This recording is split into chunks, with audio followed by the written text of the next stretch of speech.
Hello friends. आज मैं एक स्टोरी लेके आई हूँ और आशा करती हूँ कि ये स्टोरी आपको ज़रूर पसंद आएगी। तो हम अपनी स्टोरी शुरू करते हैं। और आज मेरे स्टोरी का शीर्षक है कि बंदर और लकड़ी का खूंटा। तो ये बहुत ही प्यारी स्टोरी है दोस्तों, ध्यान से आप सुनिएगा और फिर बताइएगा मुझे कि आपको मेरी ये स्टोरी अगर पसंद आए तो आप लाइक कीजिएगा, शेयर कीजिएगा। और इसी तरह की स्टोरी अगर आप सुनना चाहते हैं तो आप कमेंट्स करके मुझे ज़रूर बताइएगा। तो हम स्टोरी शुरू करते हैं। एक समय शहर से कुछ ही दूरी पर एक मंदिर का निर्माण हो रहा था। मंदिर में लकड़ी का काम चल रहा था, इसलिए लकड़ी चीरने वाले बहुत से मजदूर काम पे लगाए गए थे। यहाँ वहाँ लकड़ी के लट्ठे पड़े हुए थे और लट्ठे व शहतीर चीरने का काम बड़े ज़ोर शोर से चल रहा था। सारे मजदूरों को दोपहर का भोजन करने के लिए दोस्तों शहर जाना पड़ा था, इसलिए दोपहर के समय 1 घंटे तक वहाँ कोई काम नहीं चल रहा था। रोज़ ऐसा ही होता था कि जो मजदूर होते थे वो 1 घंटे की छुट्टी लेके शहर जाते थे और वहाँ से खाना खा के आते थे, तो 1 घंटे वो काम वैसे ही बंद हो जाता था। तो एक दिन की बात है, खाने के समय सब मजदूर अपने दोपहर के समय वो अपना खाना खाने शहर चले गए। तो वहाँ पे एक जो बंदरों का एक घूमता बंदरों का एक दल वहाँ आ गया और वहाँ पे वो उछल कूद करने लग गया। होता ऐसा था कि दोस्तों जब वो खाना खाने के समय होता था तो सारे मजदूर काम छोड़कर चल देते थे। एक लट्ठा आधा चीरा वहाँ पे पड़ा हुआ था। आधे चीरे लट्टे में मजदूर लकड़ी का एक कीला फंसा कर चले गए।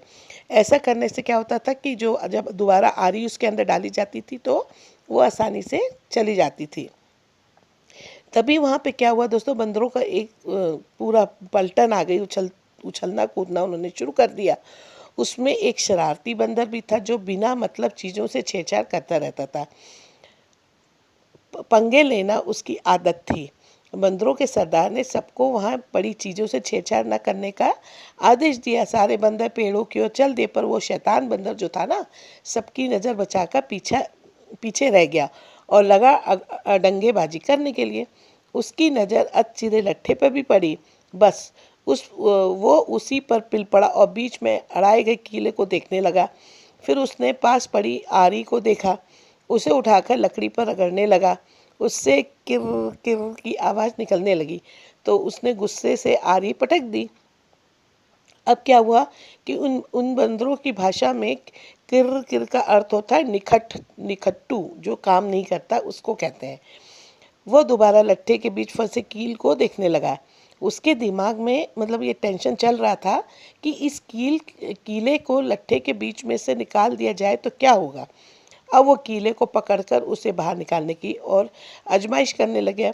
लट्ठे के बीच फंसा जो कीला था वो दो पार्टों के बीच बहुत मजबूती से जकड़ा हुआ था, क्योंकि लट्ठे के दो पार्ट बहुत मजबूत स्प्रिंग वाले क्लिप की तरह उसे दबाए रखे थे। एक तरफ से एक क्लिप लगा दिया रहता लट्ठे के पार्ट पे और दूसरी तरफ से दूसरा क्लिप लगा दिया था और बीच में कीला रख दिया था। बंदर जी जो थे वो खूब जोर लगाकर उसे हिलाने की कोशिश करने लगे। कीला जोर लगाने पर हिलने व खिसकने लगा तथा बंदर अपनी शक्ति पर बहुत खुश होने लगे। वो और जोर जोर से खौं खौं करता हुआ कीला सरकाने लगा।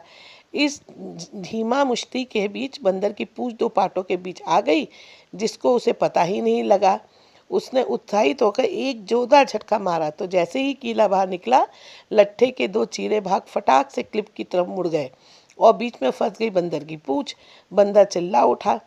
तभी मजदूर वहां लौटे। उनको देखते ही बंदर जो था भागने की जोर लगाने लगे, लेकिन उसकी पूंछ तो वो कीले के पाटों के बीच में फंस गई थी। वो चीखता हुआ टूटी पूंछ लेकर भागा। बंदर दर्द से कर्रा उठा, वो बुरी तरह जख्मी हो गया था। तभी मजदूर वहां लौटे तो उन्हें देखते ही बंदर ने भागने के लिए जोर लगाया और उसकी पूंछ और भी बुरी तरह जख्मी हो गई। तो हमें दोस्तों क्या सीख मिलती है कि दूसरों के कार्य में दखल अंदाजी करने वाले का अंजाम बुरा ही होता है। जिन चीज़ों से हमारा वास्ता न हो उनके चक्कर में कभी नहीं पड़ना चाहिए। ऐसी ही शिक्षाप्रद कहानियों के लिए आप अलका शादा चैनल को सब्सक्राइब कीजिएगा। तो जल्दी ही मिलते हैं नए वीडियो के साथ। Thank you friends.